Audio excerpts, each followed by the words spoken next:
Assalamualaikum warahmatullahi wabarakatuh.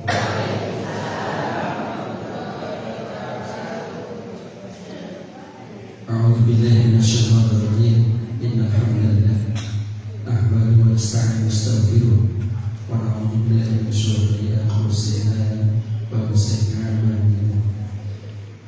Asyhadu an la ilaha illallah wahdahu la syarika lahu wa asyhadu anna sayyidina Muhammadan abduhu wa rasuluh la nabiyya ba'dahu. Allahumma shalli wa sallim wa barik ala sayyidina Muhammad abdillah wa ala alihi wa sahbihi wa mawala. Rabbi shrah li sadri wa yassir li amri wahlul 'uqdatam min lisani yafqahu qawli. Amma ba'du.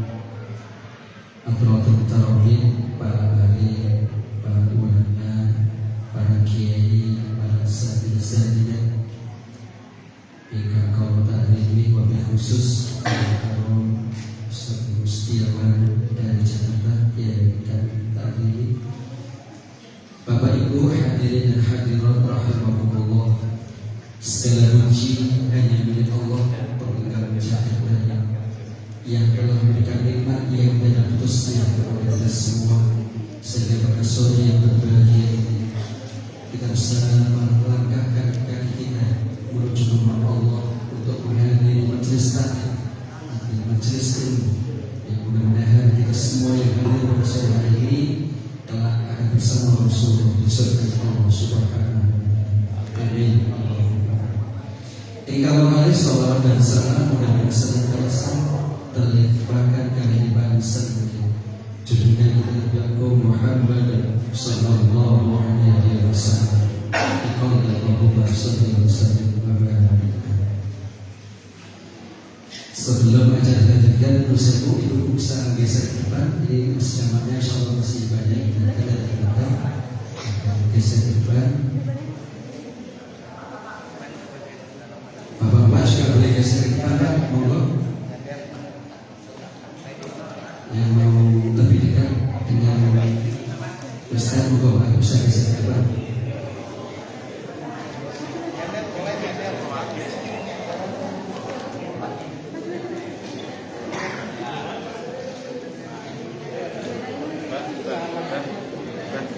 Digeser ini dulu.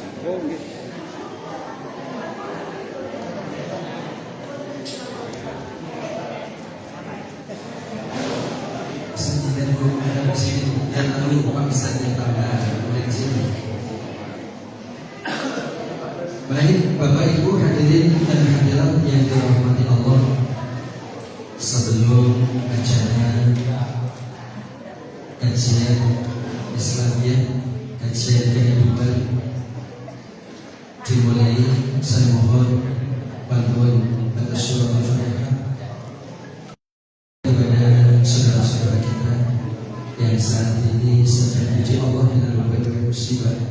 Saudara kita yang di Aceh, yang di Sumatera Barat, yang di Sumatera Utara, seluruh belahan bumi Indonesia, di Gunung Semeru, mari kita kirim surah Al-Fatihah. Mudah-mudahan saudara-saudara kita yang saat ini tertimpa musibah mudah-mudahan diberikan kebaikan oleh Allah, yang sakit mudah-mudahan kesembuhan oleh Allah Subhanahu wa Ta'ala, yang terkena musibah penderitaan sehingga bisa menerima musibah ini dengan lapang dada. Al-Hadiyah wa kullu hamdin sallallahu alaihi wasallam. Al-Fatihah. A'udzu billahi minasyaitonir rajim. Bismillah. Atau yang saat ini sedang susah, mudah-mudahan diberikan kelancaran oleh Allah. Yang saat ini rezeki sedang sakit, mudah-mudahan keluasan rezeki Allah Subhanahu wa Ta'ala. Al-Fatihah. A'udzu billahi minasyaitonir rajim.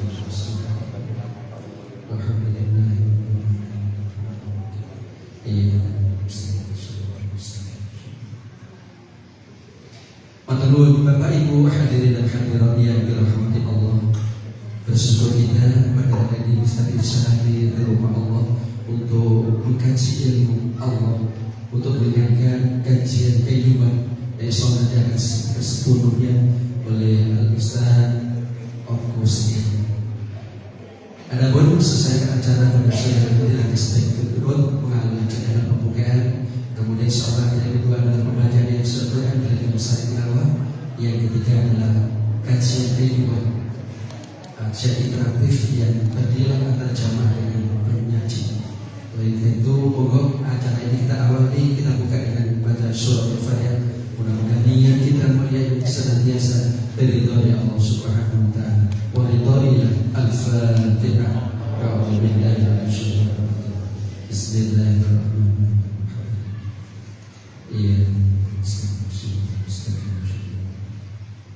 Matur acara itu adalah pembacaan ayat Al-Quran selesai tilawah yang sama akan disampaikan oleh Ustaz Irfan Prasetyo kepada beliau untuk kami.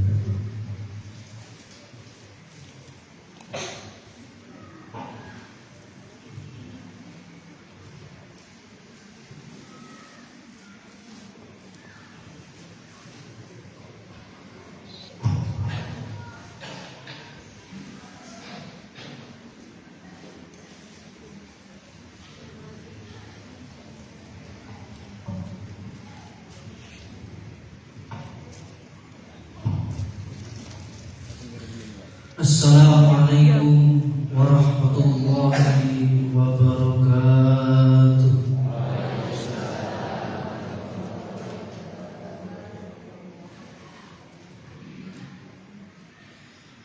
A'udzu billahi minasy syaithanir rajim.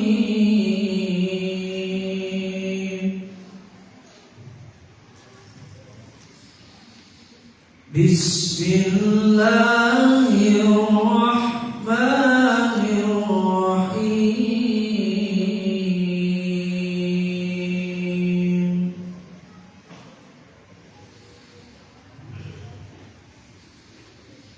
Ya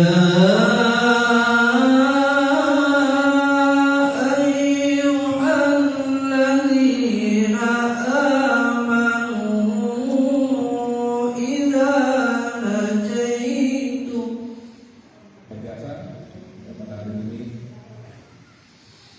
idza tanajaitum fala tatanajaw bil ithmi wal udwan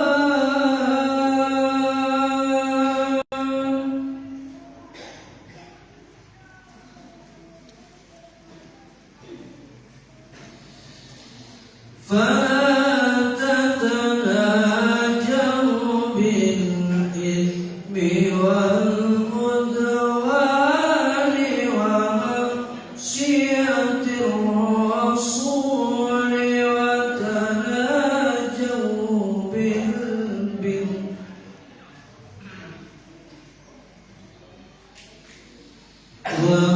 ومعصية الرسول وتناجوا بالبر والتقوى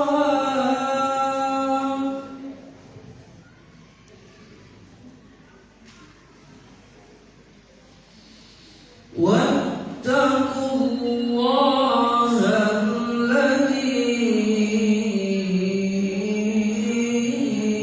إليه تحشرون.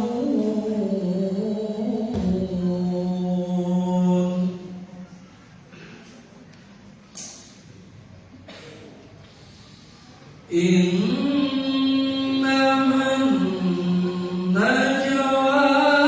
من الشيطان ليحزن الذين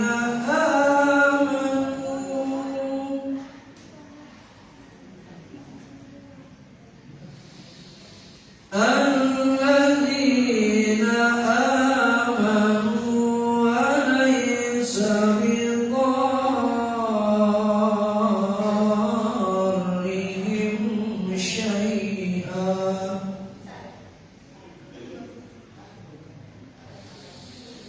وليس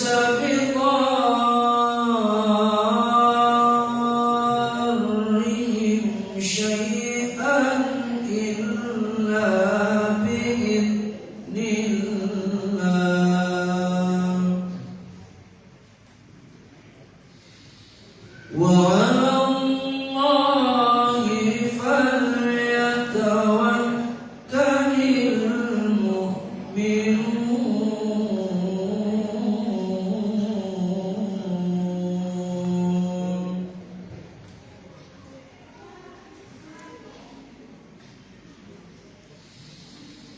Ya ayyuhalladzina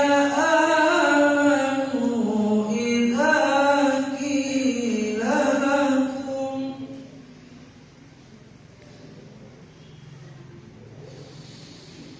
idza qila lakum tafassahu fil majalisi fafsahu yafsahillahu lakum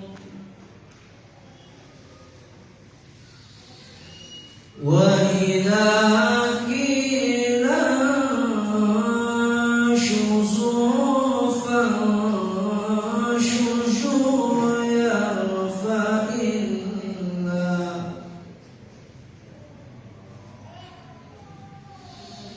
yarfa'illahu alladhina amanu minkum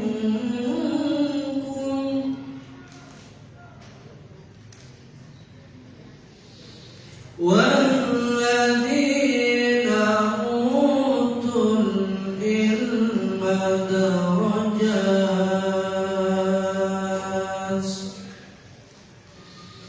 والله بما تعملون خبير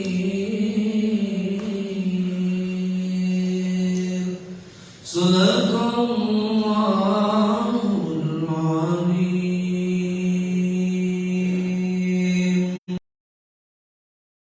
Bapak Ibu hadirin dan hadirat rahimahullah, tiba saatnya acara kita ditunggu, kajian kehidupan, kajian interaktif. Nanti ada permasalahan langsung disampaikan kepada Ustaz. Oleh karena itu mari kita akan bersama kajian kehidupan yang insyaallah akan disampaikan Mukarram Ustaz Abdul Subhan kepada beliau waktu kami persilakan. Sekaligus kalau selesai langsung ditutup dengan doa. Baik, Assalamualaikum warahmatullahi wabarakatuh.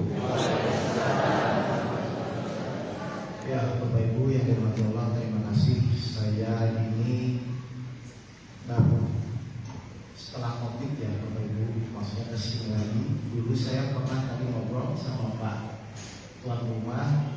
Saya tuh pernah bilang Pak, saya pernah ngisi di sini. Jadi saya terjadi Nurul Jadi waktu itu. Tapi sebelum COVID ya, alhamdulillah saya bisa bersilaturahmi dengan Bapak Ibu sekalian, khususnya kepada Ketua Takmir, kepada yang lain. Terima kasih. Mari sebelum kita memulai, kita berdoa sebentar, membaca ta'awud, basmalah, sholawat Nabi, dan mencoba kitab suratul Fatihah bersama-sama. Mari Bapak Ibu sekalian. A'udzubillahi minasyaitonir rajim. Bismillahirrahmanirrahim. Allahumma sholli ala sayyidina Muhammad wa ala ali sayyidina Muhammad. Bismillahirrahmanirrahim. Alhamdulillahi rabbil alamin. Ar-Rahmanir Rahim. Maliki yaumiddin. Iyyaka na'budu wa iyyaka nasta'in. Ihdinas siratal mustaqim. Siratal ladzina an'amta 'alaihim ghairil maghdubi 'alaihim waladdallin. Ya alhamdulillahirabbil alamin. Wassalatu wassalamu ala asyrofil anbiya'i wal mursalin sayyidina Maulana Muhammadin wa ala alihi washabihi wa sallam. Baik, Bapak Ibu sekalian, mohon maaf, perkenalkan saya Oke Setiawan ya. Alhamdulillah saya tinggal di Jakarta ya, di Jakarta. Pesantren saya di Bogor, namanya Pesantren Kehidupan. Jadi memang kenapa namanya kajian saya itu selalu kajian kehidupan? Karena yang akan saya bahas itu tentang permasalahan hidup. Saya tidak bahas khilafiyah, karena buat saya apapun golongannya, yang penting saat menjalani hidup itu menjadi tenang, ya, doanya mudah dikabulkan, ya, dan bahagia dunia dan akhirat. Ya, saya mulai diam. Jadi silakan Bapak Ibu belajar dimanapun, tapi hasil akhir harus menuju akhlak yang mulia. Baik, sebelum saya mulai, saya mau bertanya dulu nih kepada Bapak Ibu semua ya. Kalau nanti pertanyaan tebakan saya betul, benar, bilang benar. Tapi kalau tebakan saya salah, tolong bilang salah. Ya, betul atau tidak? Semua yang hadir di sini termasuk saya, pasti cita-citanya itu cuma satu, bahagia dunia dan akhirat. Nah, ada yang lain? Nggak ada ya? Berarti tebakan saya betul kan? Semua orang, siapapun orangnya, mau laki-laki mau perempuan, golongan apapun, pasti inginnya hidupnya bahagia dunia dan akhirat. Pertanyaan kedua. Kira-kira menurut Bapak Ibu, bahagia itu mudah atau sulit?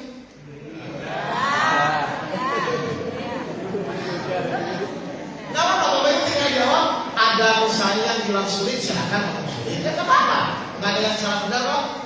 Saya ulang, jujur aja ya. Kira-kira menurut Bapak Ibu, bahagia itu mudah atau sulit? Hah? Mudah. Oke, Bapak Ibu lebih bahagia kalau tidak ada masalah atau banyak masalah? Jadi kalau banyak masalah nggak bahagia? Oh, ya. Makanya ini Bapak Ibu semua. Ternyata meskipun menurut Bapak Ibu itu mungkin ada yang bilang bahagia itu akan mudah atau sulit. Sekarang kita akan buktikan sebenarnya bahagia itu sebenarnya mudah atau sulit. Karena mohon maaf ya, menurut Allah menurunkan Al-Quran kepada kita, salah satu tujuannya agar Bapak Ibu bahagia. Berarti harusnya semakin lama Bapak Ibu mengaji, semakin bahagia atau semakin menderita? Jadi nanti kalau Bapak Ibu semakin rajin ngaji ke masjid ini, harusnya semakin bahagia. Kalau misalnya semakin menderita, tolong dievaluasi. Karena Allah menurunkan Al-Quran, tujuannya salah satunya agar hidup kita bahagia dunia dan akhirat. Dari mana saya tahu? Kita mulai pada bulan Al-Qurannya, surat 87, surat Al-Alaq, ayat 6 sampai ayat 8. Silakan. Surat 87. Bapak Ibu mau buka Al-Quran sekalian boleh? Surat 80, nanti dibaca sama tim saya. Surat 87, surat Al-Alaq, ayat 6 sampai ayat 8. Apakah benar Allah menurunkan Al-Quran itu tujuannya agar kita bahagia? Silakan. Kami. Siapa yang baca? Oh, yang mana? Ya, silakan. Pokoknya siapa aja yang baca boleh silakan.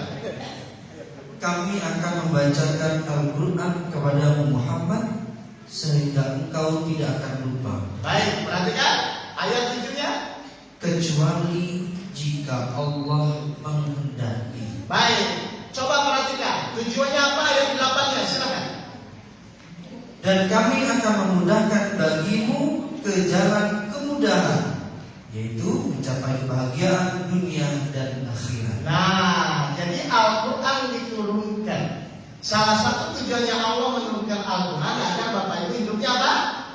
Bahagia dunia dan akhirat. Jadi kalau hidup kita menderita, salah atau benar? Bapak Ibu masih ada yang menderita? Ya, saya cuma nanya. Berarti hidup yang benar itu bahagia dunia dan akhirat atau menderita? Yang benar harusnya bahagia. Berarti kalau menderita alasan apapun pasti salah. Loh, tapi kan Ustaz, saya banyak masalah. Nanti kita bahas. Maaf, saya tanya lagi. Orang hidup itu pasti punya masalah atau tidak? Pasti. Pasti ya? Berarti ketika Bapak Ibu punya masalah, wajar nggak punya masalah? Berarti yang namanya wajar itu harusnya ketika punya masalah biasa-biasa saja atau pusing? Pusing. Wajar. Kalau wajar biasa saja ya? Kenapa biasa saja? Karena orang hidup itu pasti punya masalah. Berarti kalau Bapak Ibu nanti ngomongnya tidak mau punya masalah, boleh nggak? Kenapa tidak boleh? Karena orang hidup itu pasti punya masalah. Sekarang saya tanya, Bapak itu kalau disuruh milih, ingin punya masalah atau tidak ingin punya masalah? Kan tadi katanya bilang. Tuh kan? Tadi baru ngomong sedetik apa, ditanya lagi udah beda lagi. Baik, kita buktikan ya. Setiap orang, mau tua, mau muda, siapapun orangnya, ternyata memang setelah hidup Allah pasti akan menguji atau memberikan masalah. Dari mana saya tahu? Surat 76 ayat 2. Mari kita sadari dulu ya. Nanti baru saya cerita apa yang harus kita lakukan. Surat 76 Al-Insan ayat 2. Silakan. Sungguh kami telah menciptakan manusia dari setetes mani yang bercampur. Baik. Bapak Ibu percaya kita tuh diciptakan dari setetes mani yang bercampur. Setelah diciptakan, apa yang Allah lakukan? Terus?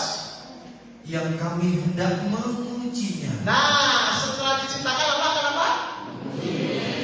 Bapak Ibu tahu namanya hidup itu pasti akan punya masalah, diuji? Tahu?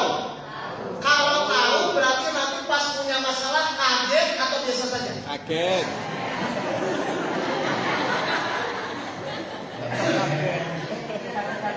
Kan biasa saja kan sudah tahu. Ya tapi dia kaget. Loh, saya tanya gini, saya tanya. Bapak Ibu kalau keluar jam 12 siang, tahu nggak panas?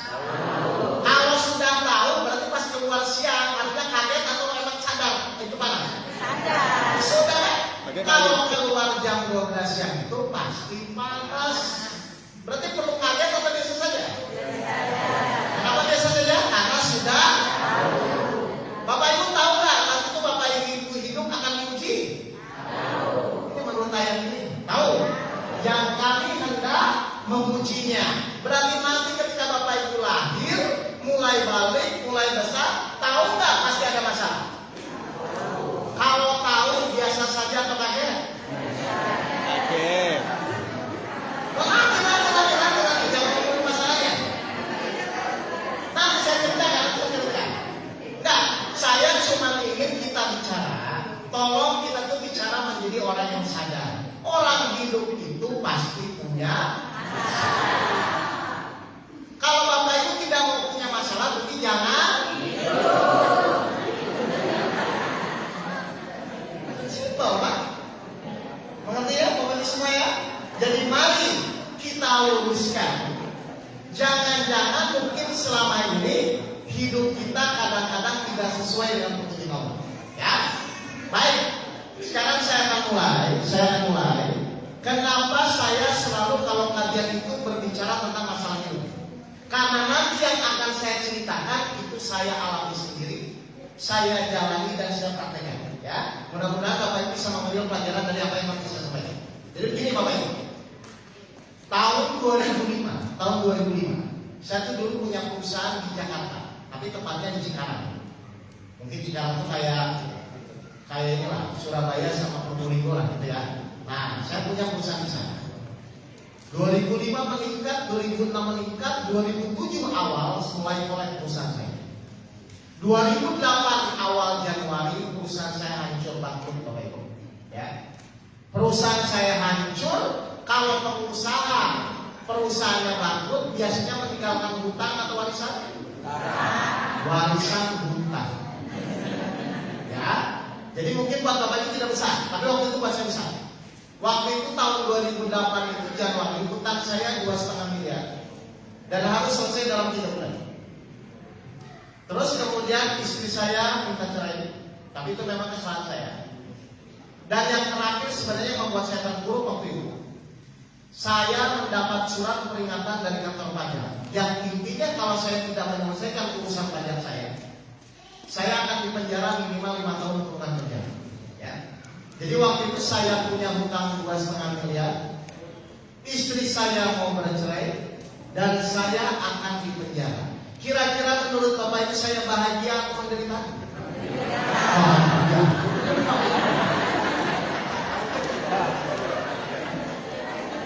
Belum, saya belum tanya. Lalu saya mohon, saya hampir frustasi sampai yang putus asa. Saya bilang, ya Allah, tolong saya. Saya itu yakin Al-Quran itu petunjuk hidup dan semua permasalahan harusnya ada solusinya dalam Al-Quran. Saya yakin. Cuma yang menjadi permasalahan waktu itu, saya tidak bisa menyambungkan antara ayat-ayat Al-Quran yang saya baca dengan masalah hidup. Kan harusnya nyambungan. Misalnya Bapak Ibu punya masalah, kira-kira setiap masalah itu ada nggak cara penyelesaiannya dalam Al-Quran? Ada. Masalah Bapak Ibu tidak tahu kan itu bisa lain. Tapi Al-Quran itu Allah turunkan, dan setiap permasalahan harusnya ada di dalam Al-Quran. Dari mana saya tahu? Surat 16 ayat 89.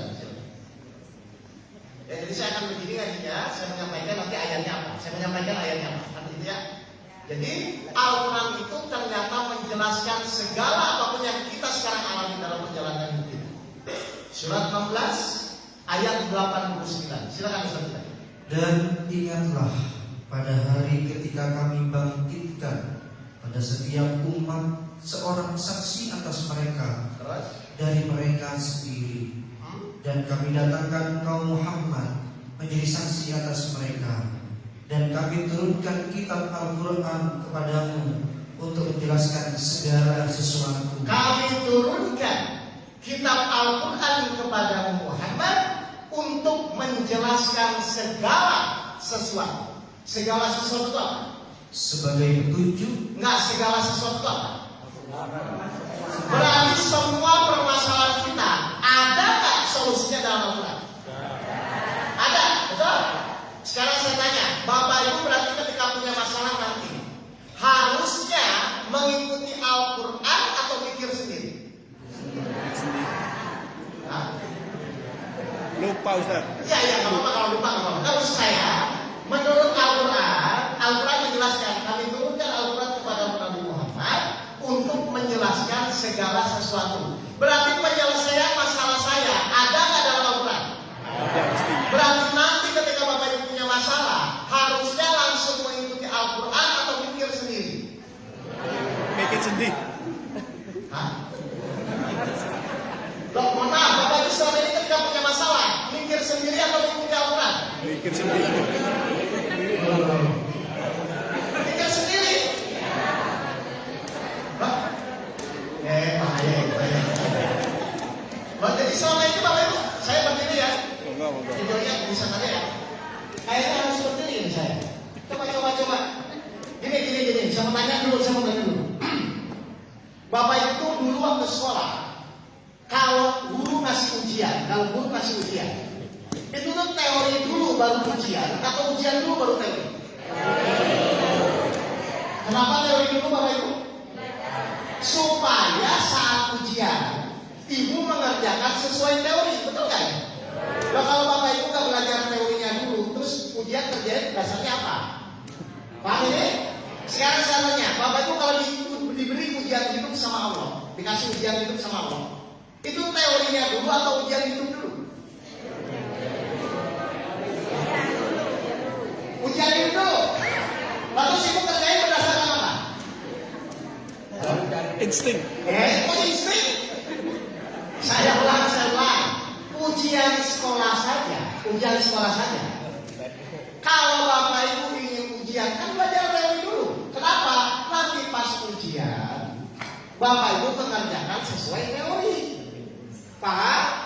Sekarang saya tanya, ujian hidup dari Allah, teorinya dulu atau ujian hidup dulu? Teorinya dong, kan sebelum lahir Al-Quran udah ada. Berarti nanti kalau Bapak Ibu diuji sama Allah, mengikuti teori Al-Quran atau mikir sendiri?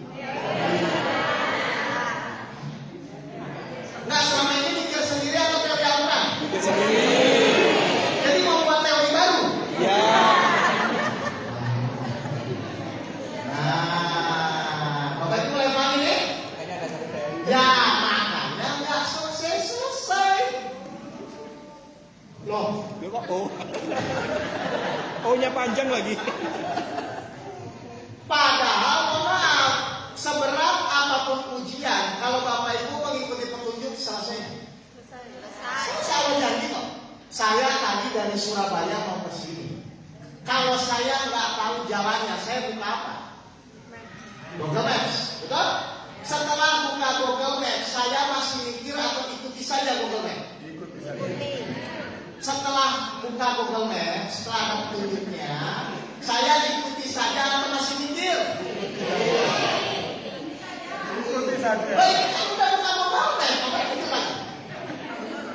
Pasar Ustaz.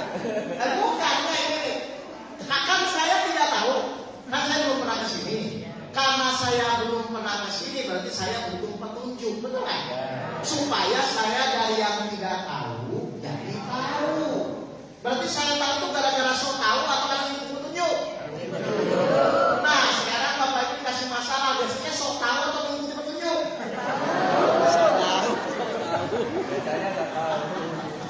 Nah, ini loh maksud saya Bapak Ibu. Kalau sudah ada petunjuknya masih mikir atau ikuti saja? Petunjuknya apa yang mikir? Kalau petunjuk belok kanan, itu belok apa? Gak ada sen kanan belok kiri kan? Ada. Artinya ini Bapak Ibu maksudnya. Jadi karena saya sudah ada petunjuknya, maka saya tinggal ikuti saja. Nah, sama. Setiap permasalahan sebenarnya sudah ada belum petunjuknya?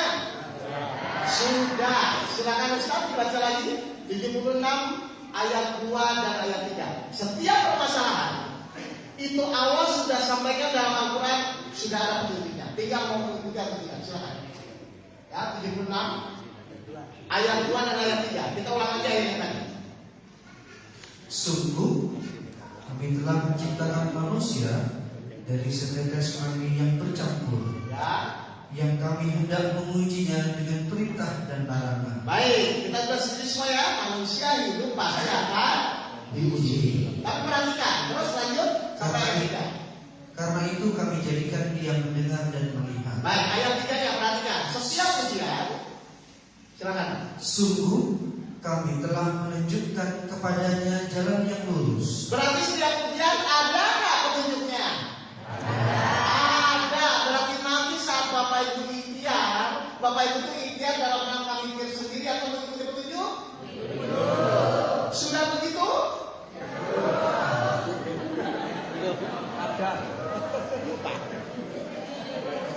Paham ya, Bapak Ibu ya? Nah, jadi pas waktu tahun 2008, ketika hutang saya 2,5 miliar, istri saya mau bercerai dan saya akan dipenjara. Saya mohon, ya Allah, saya tuh yakin Al-Quran itu petunjuk hidup. Saya tuh yakin Al-Quran itu pasti sempurna dan semua ada jawabannya. Tapi ini kenapa ya Allah, saya baca Al-Quran, tapi belum bisa nyambung dengan masalah hidup yang saya alami. Ini salah saya di mana?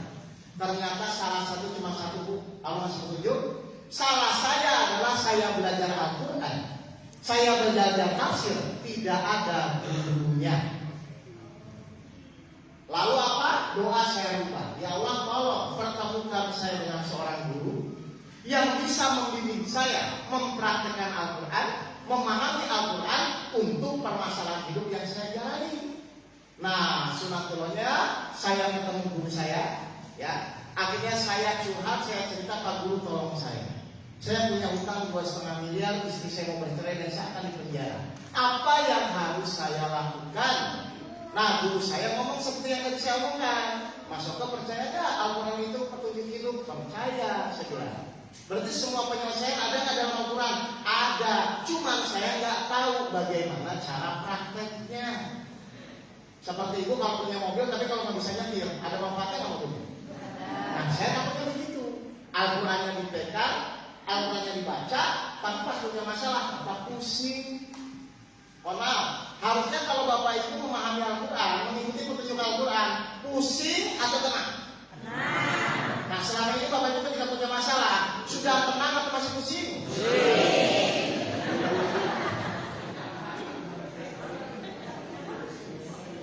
Sama ya? Nah, akhirnya apa? Saya mohon kepada guru saya, Pak Guru tolong ajarkan bagaimana cara mempraktekkan Al-Quran untuk masalah hidup saya. Akhirnya saya diajarkan, Pak, bagaimana cara menyelesaikan. Nanti saya share kepada Bapak Ibu. Apa yang terjadi? Saya praktekkan 2,5 bulan selesai masalah saya. Utang 2,5 miliar selesai. Istri saya nggak jadi cerai. Mungkin kalau dia cerai menyesal sekarang. Dan yang terakhir, saya tidak jadi di penjara. Ya, gara-gara apa? Mengikuti petunjuk Al-Quran. Nah, yang akan saya sharing sekarang, mohon maaf, semua yang hadir di sini punya masalah?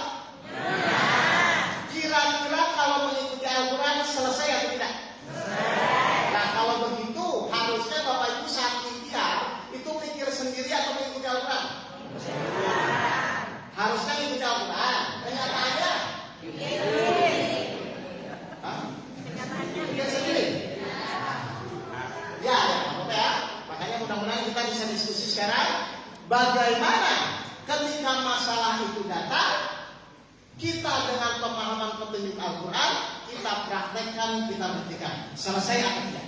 Ya, padahal kalau Bapak Ibu renungkan, masalah itu paling 3. Menurut saya itu cuma 3. 1, masalah ekonomi biasanya, betul?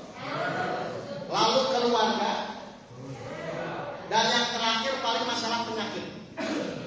Kira-kira 3-tiganya ini ada nggak solusinya di dalam Al-Quran? Ada. Baik, jadi yang punya masalah hutang tolong dengerin dulu. Kenceng banget. Iya dong, nah saya ini mau cerita tentang masalah hutang saya kenapa 2,5 bulan selesai. Padahal waktu itu aset sudah habis. Terus yang kedua, kenapa saya tidak jadi bercerai? Karena saya ingin petunjuk. Dan yang terakhir apa? Terakhir saya akan di penjara masalah hukum akhirnya selesai dengan mempraktekkan ayat-ayat Al-Quran. Baik, sekarang saya akan mulai. Jadi begini ceritanya. Waktu saya ngobrol sama guru saya bilang gini, Mas Oke, masuk itu hutangnya berapa? Saya bilang hutang saya 2,5 miliar. Kapan harus selesai? Dalam 3 bulan. Aset ada nggak? Habis saja. Rumah habis. Istri hampir habis. Karena udah pengajuan. Ya. Baik, gini aja. Biar nggak pusing, gini aja kata saya. Ini Bapak Ibu anggap Bapak Ibu jadi saya ya. Saya jadi gurunya ya. Ini ya. Jadi guru saya tanya, coba Mas Oke hutang 2,5 miliar. Saya, guru saya namanya Kiai Jantono. Saya Antono hutang 5 juta. Menurut Mas Oke, 2,5 miliar dan 5 juta. Lebih cepat mana yang Mas Oke? Secara umum. 5 juta kan? Saya jawab 5 juta. Kenapa 5 juta Bapak Ibu? Lebih kecil. Saya jawab begitu. Guru saya bilang salah. Makanya masalah masuknya nggak selesai. Saya mikirnya salahnya di mana? Bapak nanya hutang 2,5 miliar dengan 5 juta. Lebih cepat mana yang lunasnya? Secara umum saya jawab 5 juta. Kenapa? Karena lebih sedikit, lebih kecil. Benar dong? Salah kata guru saya. Makanya masalah itu nggak selesai. Saya bilang gimana salahnya? Baik, gini salahnya. Bapak Ibu bantah jawaban saya ya. Baik, kan tadi Bapak Ibu jawab 5 juta kan? Ini. Kalau 5 juta tidak ditolong Allah, 2,5 miliar ditolong Allah, kira-kira mana yang lebih cepat lunas? Kenapa tadi bilangnya 5 juta? Sama-sama tidak ditolong. Ayo, mau 5 juta, mau 2,5 miliar. Kalau Allah yang menolong, beres nanti. Betul? Nah, sekarang saya tanya Mas Oke itu selama ini ikhtiar, tujuan niat ikhtiar saya dulu untuk menyelesaikan masalah atau supaya Allah menolong. Ayo, selama ini Bapak Ibu kalau ikhtiar, tujuannya untuk menyelesaikan masalah atau supaya Allah menolong. Memang masalah kita bisa selesai tanpa pertolongan Allah. Berarti harusnya niat yang benar itu kalau kita ikhtiar tujuannya menyelesaikan masalah atau supaya Allah menolong. Nah itu Bapak selama ini ikhtiar niatnya menyelesaikan masalah atau supaya Allah menolong. Menyelesaikan masalah. Ayo jujur. Baik, kalau Bapak Ibu mengatakan Bapak Ibu yang ikhtiar supaya Allah menolong, saya tanya lagi. Kira-kira Allah menolong itu kepada yang bersyukur atau mengeluh? Bapak Ibu ketika punya masalah selama ini bersyukur atau mengeluh?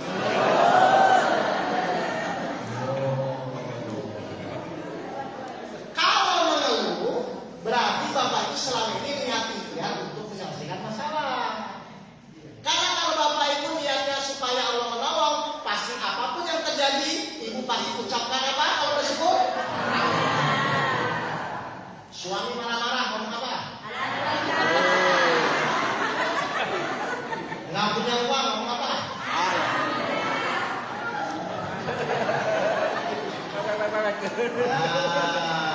Paham ini Bapak Ibu semua? Jadi kesalahan saya kenapa selama setahun lebih nggak selesai masalah saya? Karena niat saya waktu itu bagaimana menyelesaikan masalah. Akhirnya nggak selesai. Akhirnya guru saya bilang rubah yang pertama kali niatnya masuk ke. Karena semua permasalahan mau seperti apapun tetap nanti Allah yang akan menolong kita. Kenapa harus dengan pertolongan Allah? Surat 3 ayat 160. Silakan. Ya, kenapa semua permasalahan itu harus dengan pertolongan Allah? Surat 3 ayat 160. Apa kata Allah? Jika Allah menolong kamu, Nah, maka tidak ada yang dapat mengalahkan kamu. terus Tetapi jika Allah membiarkan kamu tidak memberikan pertolongan, maka siapa yang dapat menolongmu setelah itu? ini maksudnya apa Bapak Ibu? Jika Allah menolong kamu, maka tidak ada yang bisa menghilangkan, tidak ada yang bisa menolong selain Allah. Tapi jika Allah tidak menolong, sepintar apapun Bapak Ibu, sehebat apapun Bapak Ibu, sekaya apapun, maka masalah Bapak Ibu tetap tidak akan bisa ditolong. Ini maksudnya apa? Berarti semua permasalahan yang kita hadapi itu terselesaikan gara-gara kemampuan ikhtiar kita atau karena pertolongan Allah. Berarti nanti saat Bapak Ibu ikhtiar, niatnya untuk menyelesaikan masalah atau supaya Allah menolong. Benar? Mohon maaf, lebih mudah menyelesaikan masalah atau lebih mudah minta tolong? Tapi Bapak Ibu senangnya menyelesaikan atau minta tolong? Bapak Ibu lebih senangnya mana? Menyelesaikan atau minta tolong? Kok saya curiga ya? Nah, Bapak Ibu tahu ya? Jadi kesalahan saya dari awal saat saya punya masalah hutang, saat saya punya masalah hukum, itu ternyata saya di kepala saya niat ikhtiar itu untuk menyelesaikan masalah. Harusnya saya ikhtiar itu niatnya supaya Allah menolong masalah saya. Berarti sekarang kita harus cari ayat dalam Al-Quran yang ayat itu Allah berjanji akan menolong kita. Kalau sudah dapat ayatnya, praktekkan, insya Allah pasti mau. Ya, kita buktikan ya.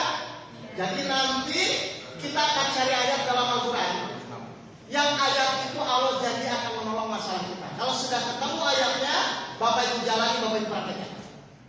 Kayak waktu itu saya sampai ke Jogja, jamaah saya sakit kanker leukemia, divonis dokter sebulan lagi meninggal. Terus saya ajarkan bagaimana cara prakteknya supaya Allah menolong. Ketemu lagi saya sebulan kemudian udah sembuh total. Kenapa? Mau sakit perut, mau sakit leukemia, kalau Allah menolong sembuh atau tidak? Jadi apapun masalahnya, mau masalah besar, mau masalah kecil, mau hutang 5 juta, mau hutang 2,5 miliar, kalau Allah yang menolong selesai. Tinggal Bapak Ibu memenuhi syarat atau tidak. Iya kan? Iya.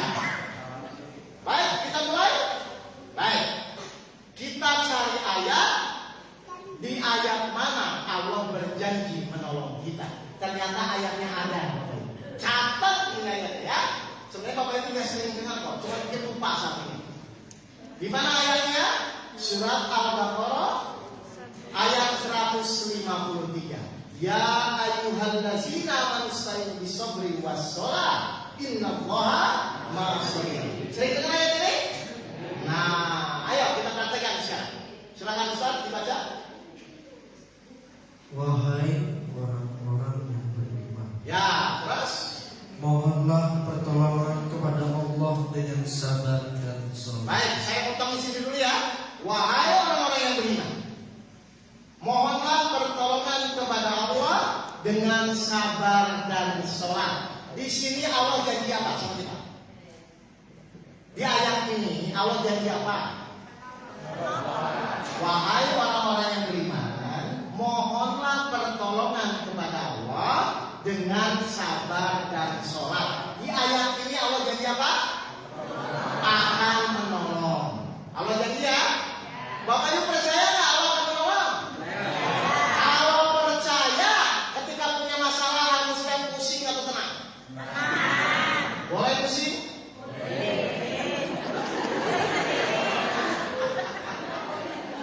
Ya, katanya percaya. Coba saya ulangi lagi.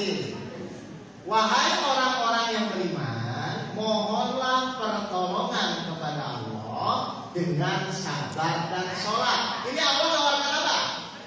Pertolongan. Atau gini. Misalnya saya ngomong kepada ibu semua ya, Bu, nanti kalau punya masalah ngomong ke saya. Nanti saya tolong.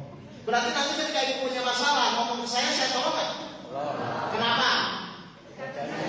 Bu, saya menawarkan, saya janji. Sekarang di Al-Baqarah 153 Allah jadi apa?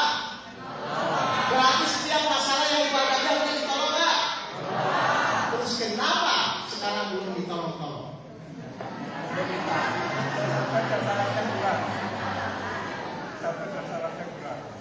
Jadi Allah janji di sini apa?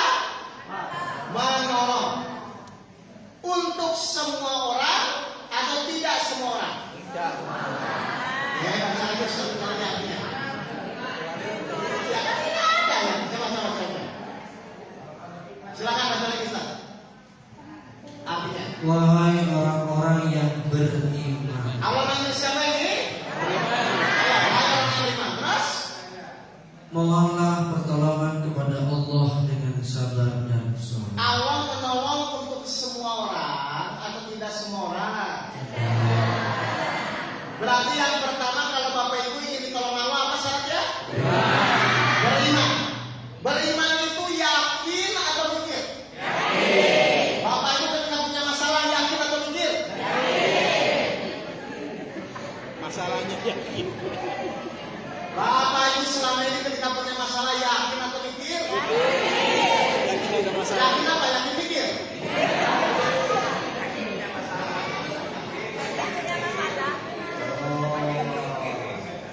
Mulai paham ini Bapak Ibu ini?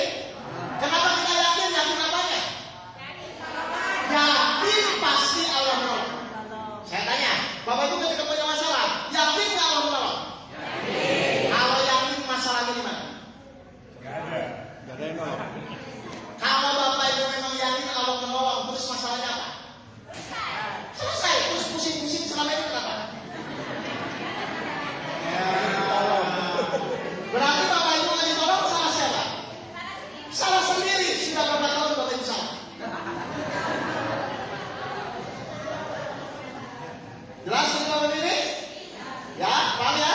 Berarti yang pertama syaratnya kalau kita ingin ditolong Allah, kita harus yakin dulu Pak. Nanti saya kupas ya, bagaimana yakinnya. Terus syarat yang kedua apa? Sabar. Sabar ya. Mohon maaf. Menurut Bapak Ibu sabar itu sulit atau mudah? Jadi nggak mau ditolong. Allah nolong kepada siapa? Orang yang sabar. Bapak Ibu kalau punya masalah biasanya sabar atau emosi? Jadi nggak mau ditolong. Emosi tapi mau ditolong, begitu?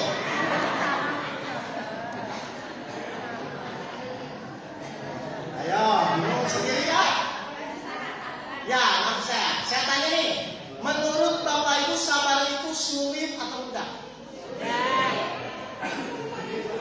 Sulit? Sulit atau nggak tahu caranya? Nanti saya ajarkan caranya. Baik, yang terakhir apa yang terakhir? Sholat. Berarti kalau Bapak Ibu ingin ditolong Allah, berarti Bapak Ibu harus perbaiki iman yang benar, sabar yang benar, sholat yang benar. Kira-kira tiga-tiganya ini ada modalnya nggak? Iman, sabar, sholat ada modalnya nggak? Nggak ada. Iman sudah ada, sabar tinggal latihan, sholat tinggal ke masjid kan sudah ada. Berarti semua orang insya Allah pasti ditolong. Kalau imannya benar, sabarnya benar, sholatnya benar. Nah, saya ditanya oleh guru saya, Mas Oka sudah iman? Saya bilang, saya dari kecil sudah Islam. Saya yakin sama Allah. Sudah sabar? Kalau nggak sabar, saya bunuh diri. Saya bilang dalam masalah ini. Sudah sholat? Apalagi sholat. Tahajud 11, duha 12, rawatib 10. Saya jalani Bapak Ibu. Tepatnya? Ayo, Bapak Ibu kalau punya masalah, apapun dilakukan ya? Amalan apapun dilakukan ya? Sama, saya juga mantap. Ya kan? Terus guru saya nanya, sudah ditolong? Belum. Berarti apa? Iman, sabar, sholat saya yang belum benar atau ayat yang salah?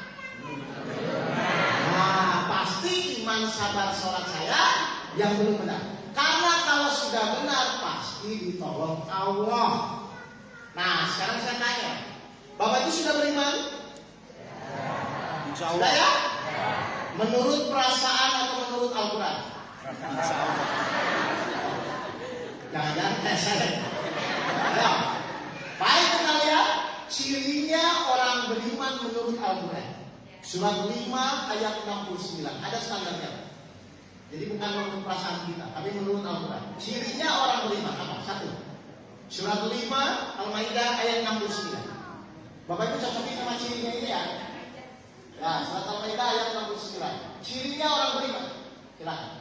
Sesungguhnya orang-orang yang beriman, Nah, orang-orang Yahudi, Sabi'in, dan orang-orang Nasrani, barang siapa beriman kepada Allah, kepada hari kemudian, dan berbuat kebajikan, maka tidak ada rasa khawatir padanya, dan mereka tidak bersedih hati. apa cirinya orang beriman? Tidak ada rasa khawatir dan bersedih. Baik, saya tanya, Bapak Ibu masih ada rasa khawatir dan bersedih? Masih? Berarti sudah beriman atau kurang beriman? Kenapa tadi kamu sudah?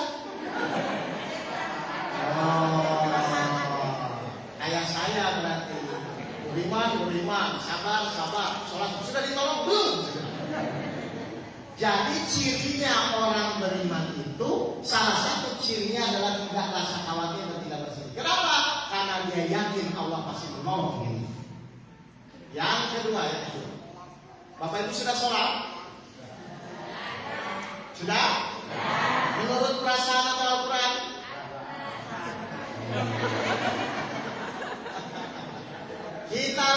Kita lihat cirinya orang sholat menurut Al-Quran.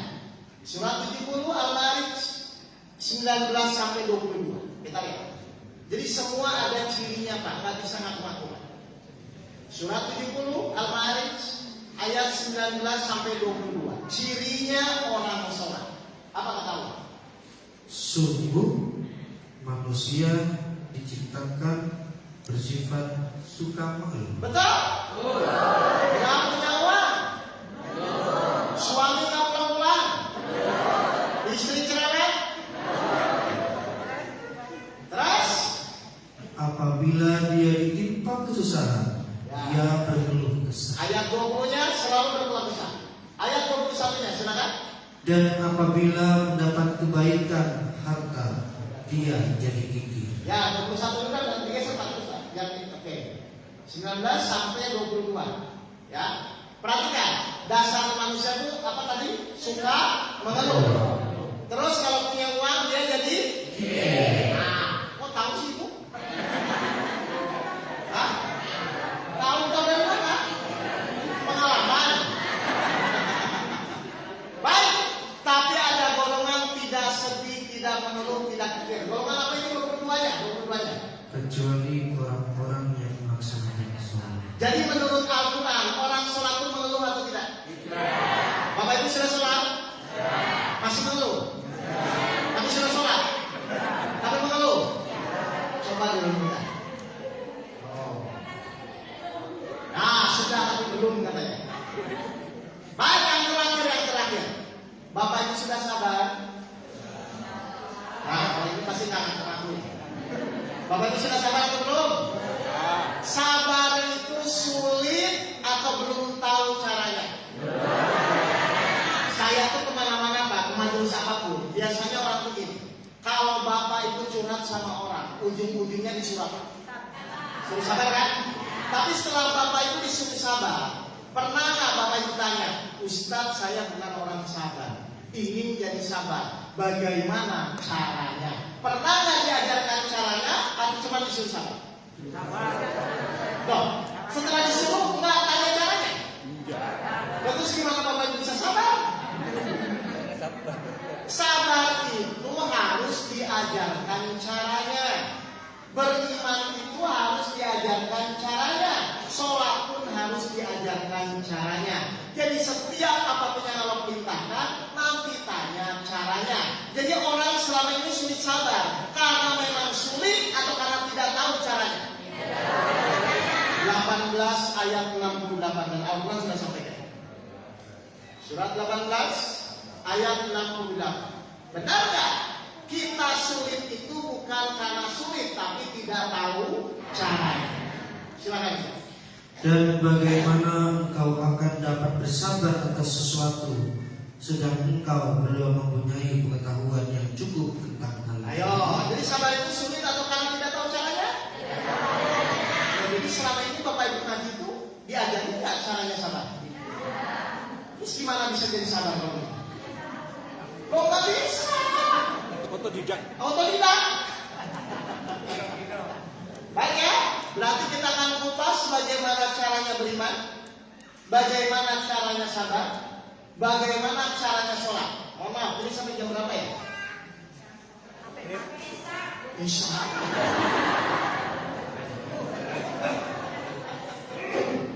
Hah? 5.20 ya? Sampai jam berapa? 5.20 ya? Oke.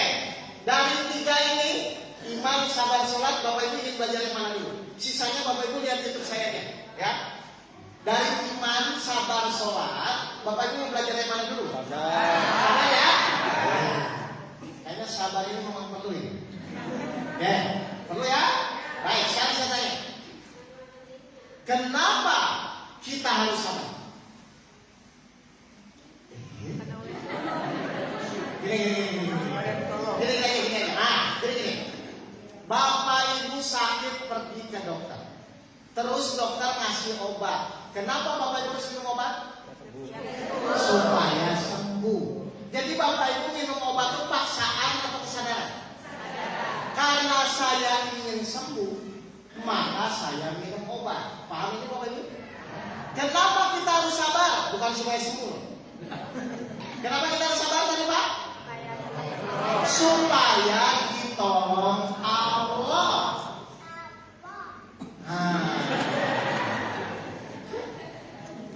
Berarti sabar itu kesadaran atau paksaan? Bapak ini selama ini kalau sabar dipaksa atau sadar? Soleha sekali Bu. Baik, kenapa kita harus sabar? Satu, supaya ditolong Allah. Berarti kalau sekarang masalah Bapak Ibu belum selesai, belum ditolong Allah, pasti belum bisa. Jadi salah siapa? Salah sendiri. Maka mau sabar. Yang kedua, kenapa kita harus sabar? Innallaha, sungguh Allah bersama orang-orang yang sabar. Kalau Bapak Ibu bersama Allah, kira-kira berdoa dikabulkan atau tidak? Itu yang terjadi di bulan Juni 2023. Saya ada kejadian, saya bersabar, saya praktekkan ilmu sabar saya terima, saya tenang, lalu saya berdoa, ya Allah saya ingin naik haji. Waktu itu saya nanya naik haji antrian di DKI itu 35 tahun. Bayangkan 35 tahun waktu itu usia saya 25 plus 20. Berarti 45 tambah 35, 80 tahun sempurna haji. Kapan? Terus saya bilang, ya Allah, kalau doa saya dikabulkan, tidak ada yang tidak mungkin kau pasti panggil saya. Akhirnya di bulan Juni 2023 ada kejadian yang membuat saya jadi sabar. Saya terima, saya praktekkan, saya berdoa, ya Allah saya ingin haji. Saya belum daftar, saya tidak punya uang. Dan kalau doa saya dikabulkan, insya Allah pasti kau panggil. Apa yang terjadi? 18 Mei 2024 saya naik haji. 12 Mei 2025 saya naik haji lagi. Gara-gara apa? Sabar. Jadi sabar yang benar itu yang kedua, doanya insya Allah pasti dikabulkan. Berarti Bapak Ibu ingin sabar? Ingin? Berarti kalau Ibu ingin sabar, butuh suami yang baik atau yang galak?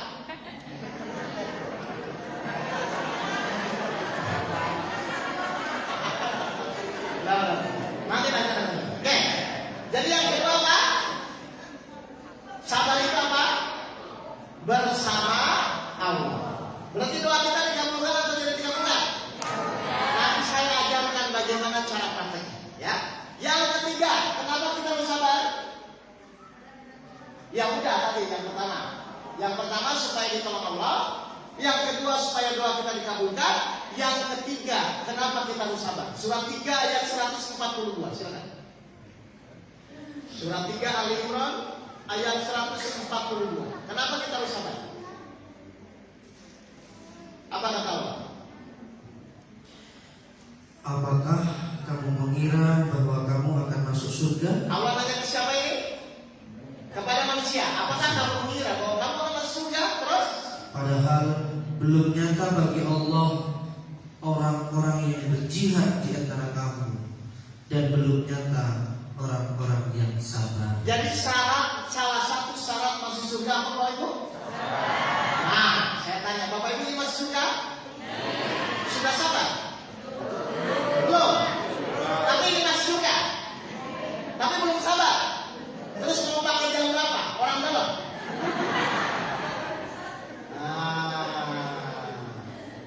Jadi kenapa kita harus sabar? Ternyata satu, supaya ditolong Allah. Yang kedua, supaya doa kita dikabulkan. Yang ketiga, salah satu syarat masuk surganya Allah. Jadi suka tidak suka, sulit ataupun mudah, Bapak Ibu harus jadi orang yang sabar. Dan mohon maaf ya, kalau sabar itu bersama Allah, harusnya bahagia atau menderita? Jadi mungkin nggak orang sabar ngomong, Ustadz saya tuh kurang sabar apa lagi? Mungkin nggak orang sabar ngomong gitu? Karena orang sabar itu harusnya hatinya bahagia, karena dia bersama Allah. Tinggal sekarang Bapak Ibu harus belajar sabar seperti apa, supaya Bapak Ibu bisa pulang dari masjid ini praktek, lalu berdoa, insya Allah dikabulkan doa. Ya, kita harus latihan. Ya, harus praktek ya. Baik, kita akan mulai sekarang. Bagaimana caranya supaya kita sabar? Mohon maaf, kalau saya ingin bisa nyetir mobil, yang pertama saya butuh apa? SIM. Mobilnya dulu. Loh, sehebat apapun teori Bapak Ibu nyetir, kalau nggak ada mobilnya, bisa nggak nyetir mobil? Bisa. Oke. Kalau saya ingin sabar, yang pertama yang saya butuhkan apa? Bukan mobil, awas. Oh Bapak Ibu udah tahu nih. Jadi Bapak Ibu butuh nggak masalah? Loh, saya masalah. Saya ingin jadi orang sabar. Berarti yang pertama kali yang saya butuhkan apa? Masalah dong. Loh, bagaimana Bapak Ibu bisa sabar kalau nggak ada masalah? Jadi Bapak Ibu butuh nggak masalah?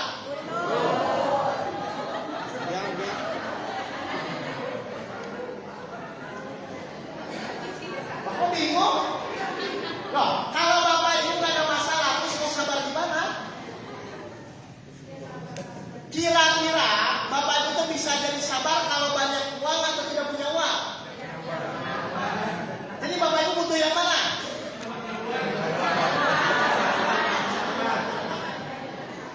Oh, baik, saya ikut Mas ya. Kalau saya ingin jadi orang sabar, berarti saya butuh kejadian yang enak atau tidak? Surat 21 ayat 30. Jadi Bapak Ibu itu dari bangun tidur sampai nanti tidur lagi. Bapak Ibu itu tiap hari menghadapi kejadian. Ya, kejadian itu ada berapa Bapak Ibu dalam hidup? 2, kejadian enak dan tidak enak, buruk dan baik. Menurut Al-Quran, bukan menurut omongan saya. 21 ayat 35. Silakan. Apa kata Allah? Setiap yang bernyawa akan merasakan mati. Terus? Kami akan menguji kamu dengan keburukan dan kebaikan sebagai cobaan. Jadi kejadian itu yang menimpa diri kita selalunya berapa? 2. Kalau kebaikan itu enak atau tidak enak? Kalau keburukan? Jadi kejadian itu cuma 2. Kejadian enak dan tidak enak. Kalau Bapak Ibu ingin jadi sabar, Bapak Ibu butuh kejadian enak atau tidak enak? Yakin. Sekarang saya tanya, kalau kita disuruh memilih Bapak Ibu tuh ingin dapat kejadian enak atau tidak enak kalau disuruh milih? Enak semua ya? Nah, tapi karena Bapak Ibu ingin jadi sabar, Berarti Bapak Ibu butuh kejadian enak atau tidak enak? Jadi Bapak Ibu butuh yang mana sekarang? Atau gini. Biar Bapak Ibu paham benar ya. Pak, tolong dijawab. Bapak Ibu nanti aneh nggak? Pak, sabar ya, istrinya soleha. Pas nggak di telinga? Tapi nggak pas ya? Atau saya nih, Pak, sabar ya, istrinya cerewet. Pas ya? Pas ya? Berarti kalau Bapak ingin sabar, ingin doa dikabulkan, butuh yang soleha atau yang cerewet?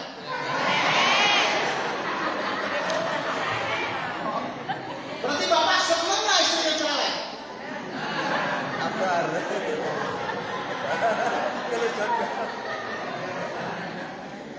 Berarti istri cerewet itu masalah atau sarana masuk surga? Berarti Bapak terima kasih atau emosi? Semakin cerewet istri, surga Bapak semakin tinggi. Benar. 25 ayat 75. Ini ayatnya ada semua.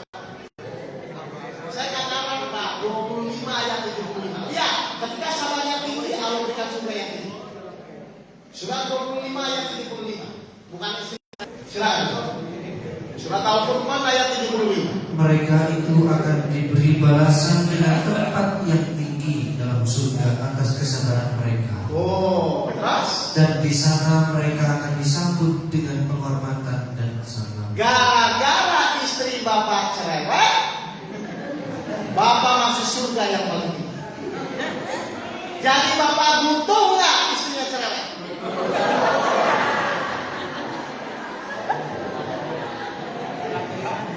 Bapak saya cari cara lagi. Ya, paham Pak? Misalnya ibu ingin sabar, tiba-tiba besok jam 10 pagi suaminya mancing. Ibu emosi atau ibu sabar?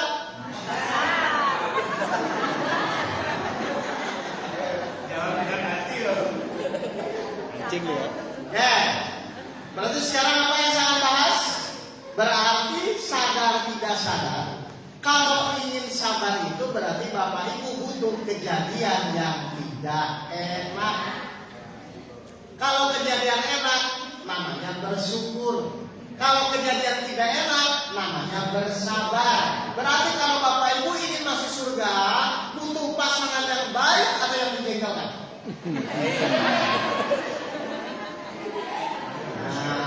Paham ya Bapak Ibu ya?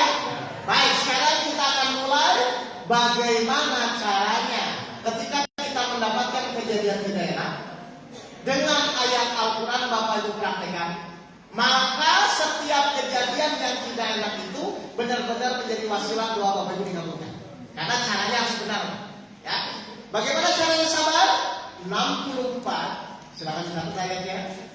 Surat 64 ayat 11. Caranya sabar. Ini saya garis bawahi soalnya. Ini penting. Biar Bapak Ibu hidupnya cepat selesai masalah. Suami galak langsung dirubah sama Allah. Anaknya suaminya seperti itu.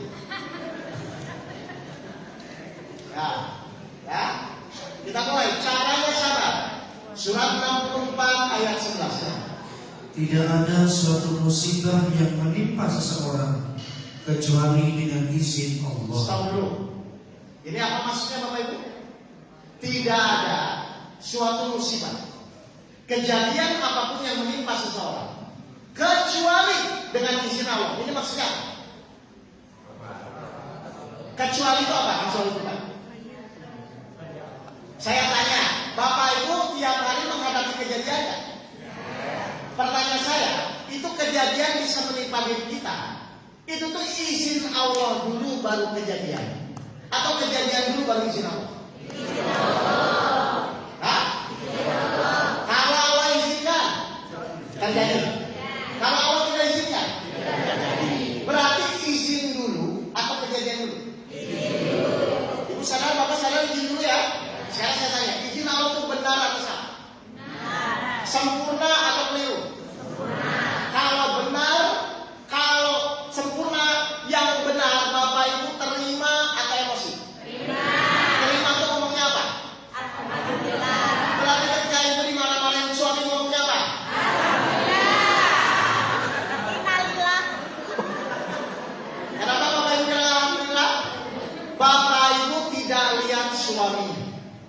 tidak lihat pamerannya. Yang Bapak Ibu lihat adalah ini atas izin Allah. Ya.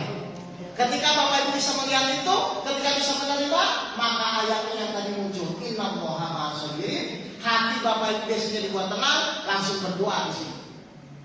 Jadi saya ulang dulu ya. Jadi nanti kalau Bapak Ibu ada kejadian, harusnya yang dilihat kejadian atau izinnya. Selama ini kalau ada kejadian, Bapak Ibu lihat kejadian atau izinnya? Terus izinnya kemana? Orang tidak akan pernah bisa sabar kalau yang dilihat hanya orangnya atau kejadiannya akan bisa. Mama, ibu kalau diomongin tetangga, ibu lihat tetangganya atau lihat izinnya?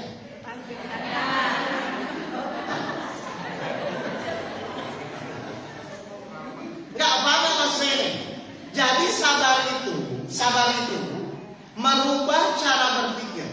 Yang tadinya melihat kejadian diubah kepada izin, dan itu perlu latihan. Karena kebanyakan kalau saya perhatikan, orang selama ini nggak lihat izin Pak, yang ada lihat kejadian. Ayo jujur. Ibu fitnah orang, lihat orangnya atau lihat izin?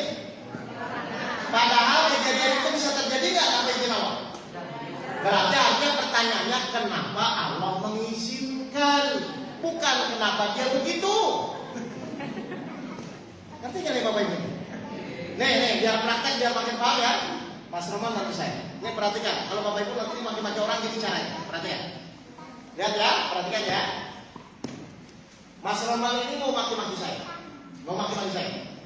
Kalau saya ingin jadi sabar, berarti nanti saya akan fokuskan maki-makinya, orangnya atau izin namanya. Oke, misalnya izin nama di sini. Ini contoh aja ya, Bapak Ibu ya. Orang tidak bertempat tinggal ya. Ini contoh. Misalnya izin nama di sini.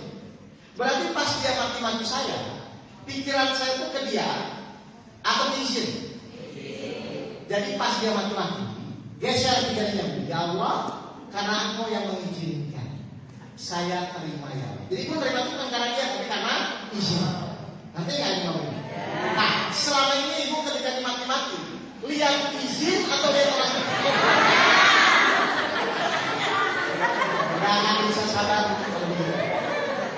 Ya, jadi nanti pas Bapak Ibu dimaki-maki atau dimarahin pasangannya, geser pikirannya. Ya Allah, karena Engkau yang mengizinkan saya.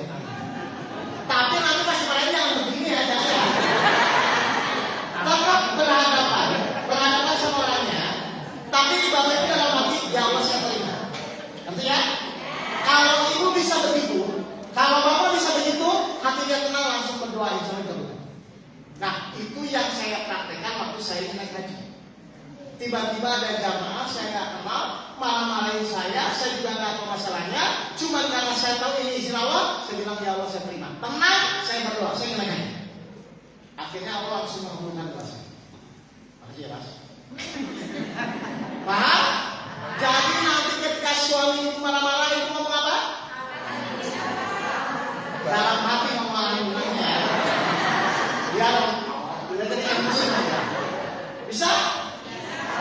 Nah, pertanyaan saya, ibu metode ini baru tahu kapan? Berarti kalau ingin jadi terbiasa, harus apa? Latihan. Setiap hari atau 9 kali?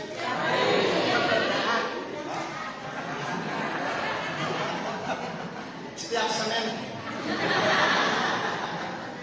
Salah. Kalau saya ingin istiqomah tahajud, seminggu 2 minggu berat atau ringan? Setelah 3 bulan? Kenapa? Biasa. Karena biasa. Kalau ibu ingin benar-benar doanya ingin dikabulkan, ingin ditolong Allah, ingin masuk surganya Allah, berarti suka tidak suka harus latihan. Ya, contoh, kalau saya ingin jadi ahli tinju, bisa nggak tinju sendirian? Harus ada apa? Nah, sparring partner lawan, betul? Kalau ibu bapak ingin jadi sabar, harus ada apa? Sparring partner lawan. Ada nggak lawan di rumah? Di pengajian ada nggak? Nah, pengajian. Ibu nyadar, pokoknya nanti kalau suami saya marah-marah, ini. Ya, praktek ya. Dan tolong jangan coba-coba berdoa dalam keadaan marah.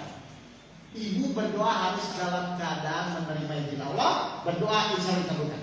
Kenapa tidak boleh dalam keadaan marah? 21 ayat 87. Jadi di Al-Quran itu jelas.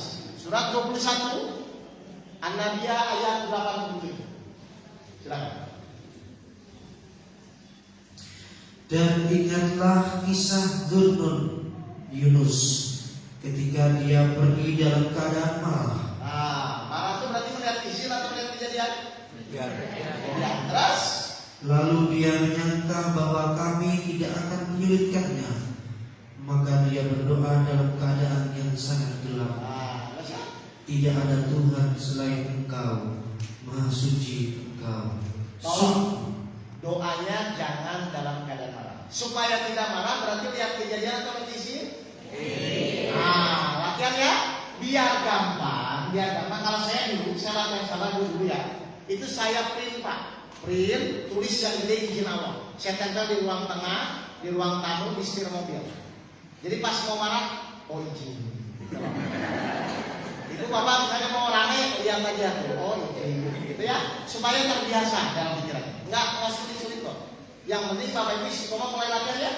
Jadi Bapak Ibu butuh nggak lawan? Berarti lawan itu sebagai masalah atau sarana doa dikabulkan? Lawan kita ini sebagai masalah atau sarana doa dikabulkan? Berarti nanti Ibu terima kasih atau emosi? Misalnya Bapak pulang dari sini, istrinya lupa nggak buatin kopi. Bapak alhamdulillah atau emosi? Latihan. Ya, tiba-tiba bapaknya cuma ngasih uang setengah. Ibu alhamdulillah atau emosi? Kenapa alhamdulillah? Sudah atas izin Allah. Maka ketika ibu begitu, ibu berdoa, Allah cukupkan lagi. Jadi sebenarnya Bapak Ibu, sabar itu tidak sulit. Yang penting Bapak Ibu tahu caranya. Ternyata selama ini kalau saya cek orang-orang, ya sabar aja Ustaz, nggak bisa. Sabar itu harus diajarkan caranya. Ya harus banyak latihan. Semakin cepat latihan, semakin mudah doanya dikabulkan. Ya, mohon maaf Bapak Ibu semua dan saya kan ingin doanya dikabulkan kan? Ternyata anak menjengkelkan, suami menjengkelkan, istri menjengkelkan, itu ternyata bukan masalah untuk orang-orang yang sabar. Kenapa? Karena itu sarana doa kita dikabulkan. Semakin menjengkelkan, semakin tinggi nilai sabar. Jadi berbahagialah Bapak kalau masih punya istri. Ustaz, kalau istri saya sudah nggak cerewet, apa saya harus nyari yang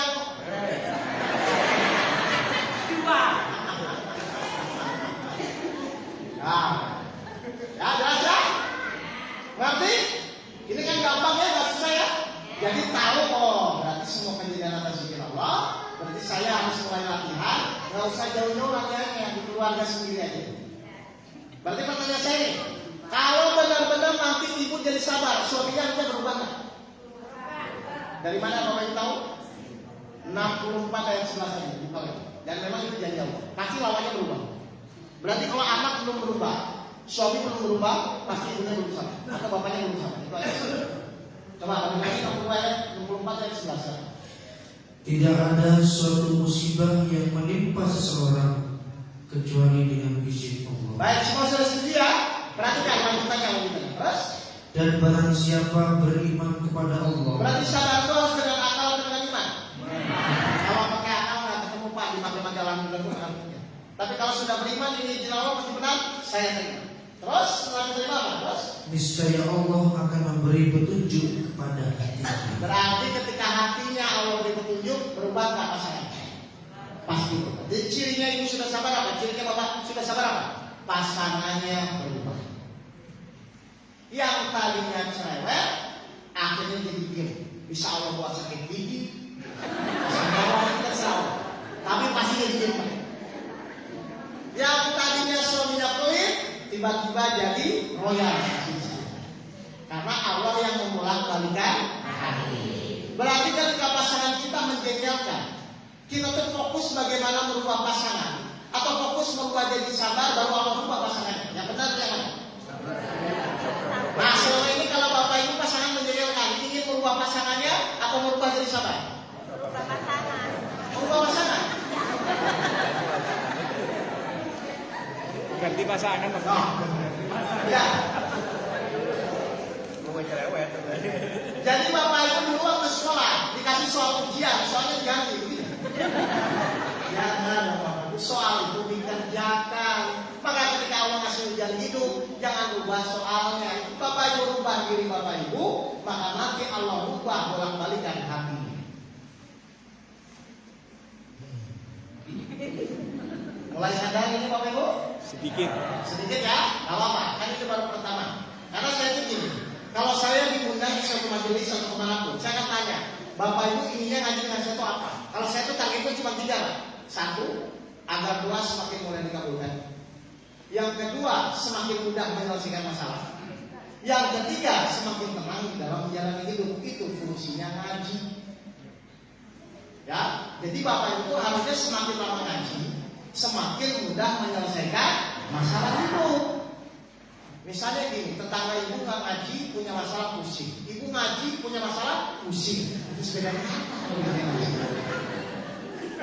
Ngaji itu harus merubah akhlak, meningkatkan skill kita di dalam menyelesaikan masalah hidup.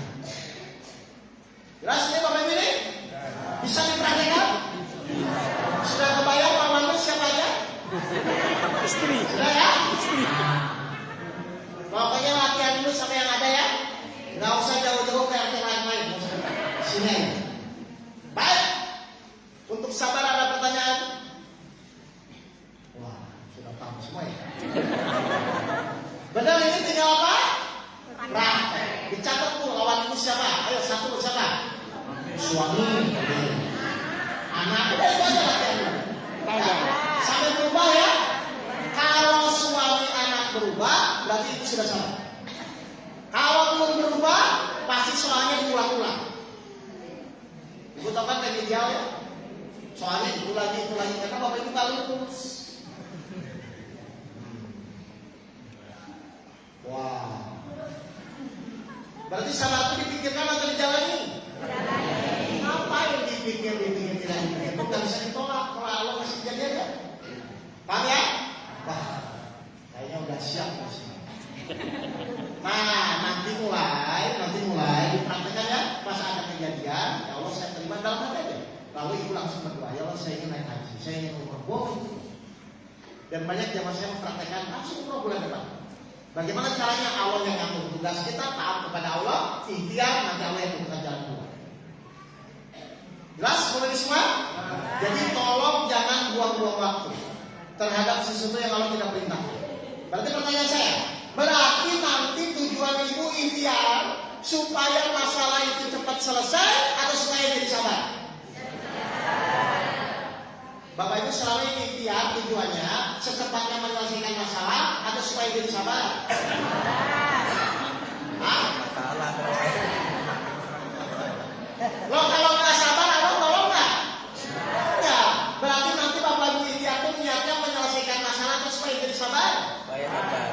Kalau sudah sabar, jadi masalah nggak masalah itu? Enggak. Berarti selama Bapak Ibu menganggap itu masalah, berarti Bapak Ibu belum sabar. Ya, silakan. Nah, saya tanya, ibu tuh hidup ingin bersama Allah atau bersama setan? Kalau ingin hidup bersama Allah harus apa? Kalau tidak sabar?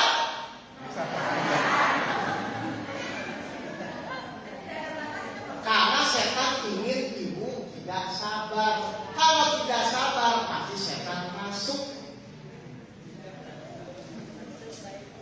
Saya tanya ya. Menurut ibu, menurut bapak ibu itu kalau mengajarin anak disuruh marah-marah atau disuruh sabar? Kenapa itu ngajarin anak supaya dia sabar? Karena sabar itu sifat-sifat yang baik untuk semua manusia. 41 ayat 30. Silakan. Jadi kalau ada orang yang ngomong sabar ada batasnya, Bu, itu sebenarnya disita sabar. 21 Al-Fussilat ayat 35. Apa kata Allah? Dan sifat-sifat yang baik itu tidak akan dianugerahkan kecuali kepada orang-orang yang sabar. Jadi kalau Bapak Ibu ngaku baik, berarti sifatnya apa? Sabar itu kira-kira mudah menerima atau sulit menerima? Ya, dia atau ikhlas? Saya udah sabar Ustaz, udah sholat Ustaz, kok nggak ditolong-tolong? Itu omongan orang sabar bukan? Itu tahu. Nah, jelas ya? Jelas Bu? Jadi sabar ada batasnya nggak? Menurut setan ada batasnya. Menurut Allah tidak ada batasnya. Silakan Ibu pilih, mau ikut setan boleh, mau ikut Allah boleh. Kalau Ibu ingin ikut setan, berarti ketika diomongin tetangga marah atau sabar? Kalau ingin ikut setan? Kalau ingin ikut Allah? Selama ini Bapak Ibu lebih banyak ikut siapa?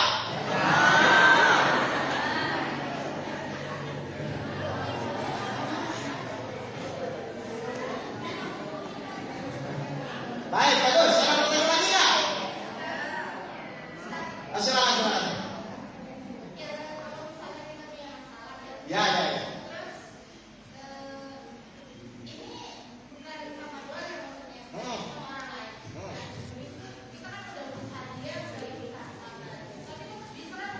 Kalau saya tanya, Ibu diserang sama orang itu, lihat orangnya atau lihat izinnya?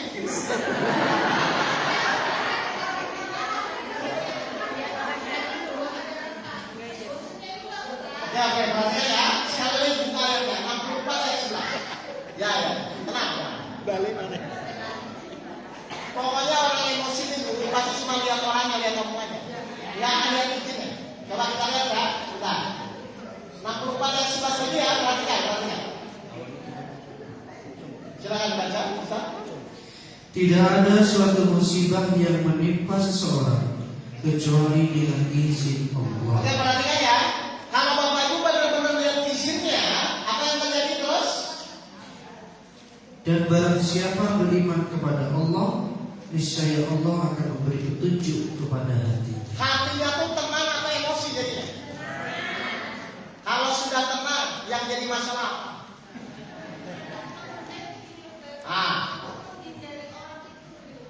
Baik. Iya, kan ini juga buat manusia bukan buat jin.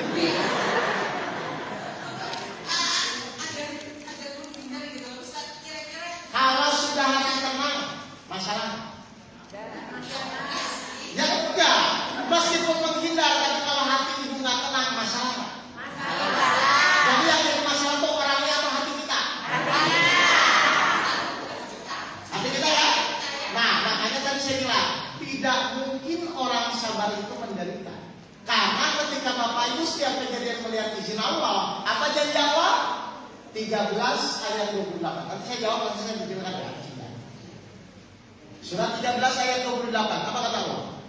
Kalau Bapak Ibu setiap ada kejadian dia izin Allah. Berarti ini perluannya Bu ya. Setiap kejadian dia izin Allah. Apa janji Allah? Yaitu orang-orang yang beriman dan hati mereka menjadi tentram dengan mengingat Allah. Perhatikan terus. Ingatlah, hanya dengan mengingat Allah hati menjadi tentram. Hanya itu satu atau dua? Berarti ada nggak cara lain supaya hati Ibu tenang? Berarti lihat kejadian atau lihat izin? Selama ini Ibu lihat kejadian atau lihat izin? Salah siapa kalau ini?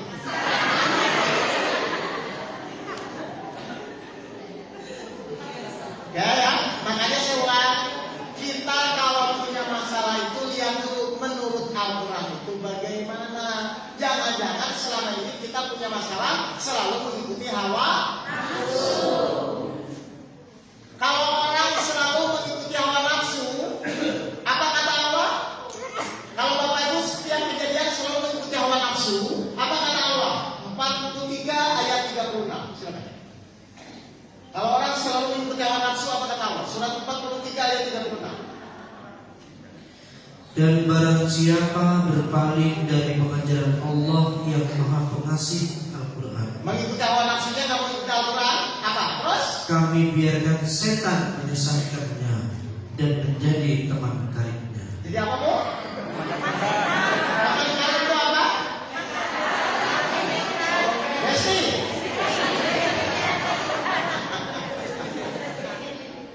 Coba diperbagi ya. Saya ngerti ini tidak mudah, saya paham. Tapi kalau Bapak Ibu tidak dirubah, terus mau sampai kapan? Ada kejadian diomongin sakit hati.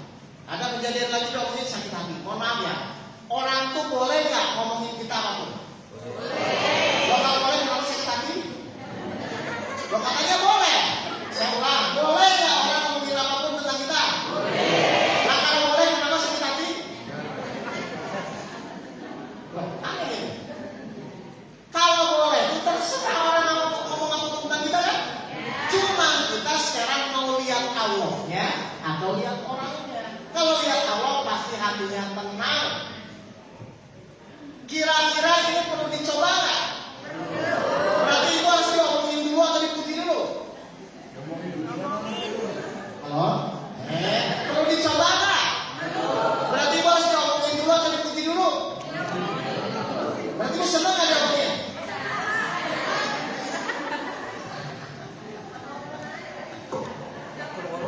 Paham?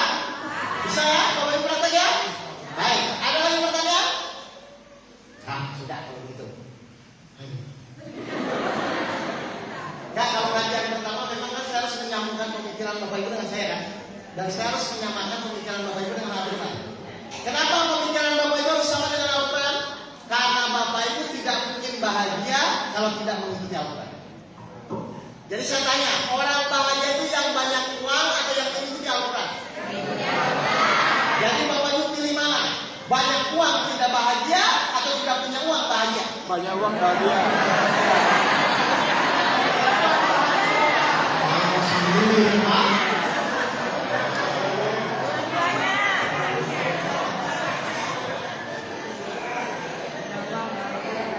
Baik, Bapak Ibu jelas ya?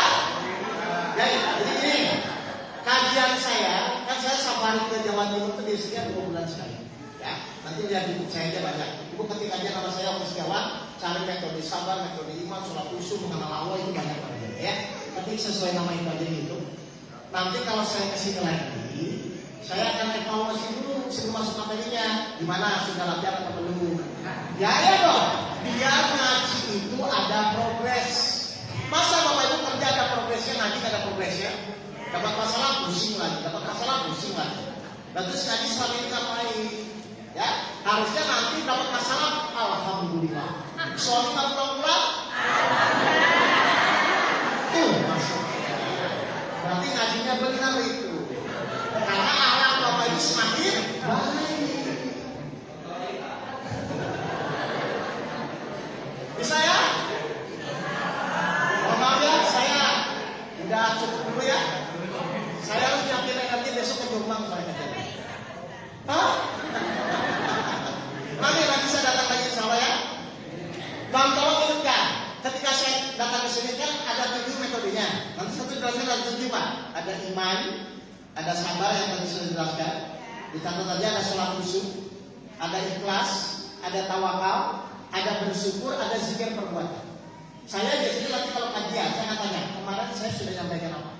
Baru saya lanjut metodologinya. Jadi itu berlanjut ya. Iman, sabar, sholat khusyuk, ikhlas, tawakal, bersyukur, dan zikir perbuatan. Dan ini semua saya akan ajarkan caranya. Ya, Bapak Ibu ngaji tafsir silakan terus lanjut, tafsir terus. Saya membantu mempraktikkan saja bagaimana itu caranya. Ya, jadi saya tidak akan menyentuh sesuatu yang sudah Bapak Ibu lakukan. Saya cuma menambahkan. Paham ini Bapak Ibu semua? Terima kasih. Mari kita berdoa Bapak Ibu. Kita berdoa ya, semoga apapun yang kita lakukan Allah merahmati dan Allah meridhoi kita. Mari kita berdoa. Auzubillahi minasyaitonirrajim. Bismillahirrahmanirrahim. Allahumma shalli ala sayyidina Muhammad wa ala ali sayyidina Muhammad. Bismillahirrahmanirrahim. Alhamdulillahirabbil alamin. Ya Allah, ya Rahman, ya Rahim, kami bersyukur. Kami mohon ya Allah, ampunilah segala dosa-dosa kami. sejak lahir hingga saat ini, dosa yang kami sengaja maupun yang tidak kami sengaja, dosa kedua orang tua kami, dosa leluhur kami, dosa anak-anak kami dan semua keturunan kami. Yang kedua, ya Allah, berikanlah kami kebahagiaan di dunia maupun kebahagiaan di akhirat. Ampunilah segala dosa-dosa kami, masukkanlah kami ke dalam surga ya Allah. Bismillahirrahmanirrahim. Allahumma nas'aluka salamatan fid din wa afiatan fil jasad wa ziyadatan fil ilmi wa barakatan fil rizqi wa taubatan qabla al-maut wa rahmatan indal maut wa maghfiratan ba'da al-maut. Allahumma hamil alaina fi sakaratil maut wa najjana minan nar wa afaina wal hisab. Rabbana la tuzigh qulubana ba'da idh hadaytana wa hab lana min ladunka rahmatan innaka antal wahhab. Rabbana atina fid dunya hasanah wa fil akhirati hasanah wa qina azabannar. Subhana rabbil izzati amma yasifun wa salamun alal mursalin walhamdulillahi rabbil alamin. Baik, satu lagi Bapak Ibu. Jadi pas waktu saya tahun 2008 itu mendapatkan musibah masalah. Selain saya menjalankan iman salat sholat, saya mempraktekkan surat 19 ayat 18. Silakan Mama dibaca. Surat 9 ayat 18. Silakan. Ya, saya jadi selain mempraktekkan masalah sholat untuk pribadi saya pun mempraktekkan surat 9 surat Al-Baqarah ayat 18. Silakan. Apa kata Allah? Sesungguhnya yang memakmurkan masjid Allah hanyalah orang-orang yang beriman kepada Allah dan hari kemudian. Jadi waktu itu saya tetap menjalani masalah saya, tapi saya lebih konsentrasi bagaimana agar masjid itu makmur. Karena ini masjidnya menurut saya bagus sekali ya, dan tinggal Bapak Ibu benar-benar bisa makmur. Enggak usah uang, datang ke masjid, datang sholat, datang haji sudah begitu. Ya, jelas ini Bapak Ibu semua. Sampai lupa ya. Bisa ya dipraktekkan ya? Sampai ketemu lagi nanti di kajian berikutnya. Mohon maaf sekali lagi kalau ada kata-kata yang saya menyinggung Bapak Ibu. Dimaafkan ini? Baik, Assalamualaikum warahmatullahi wabarakatuh.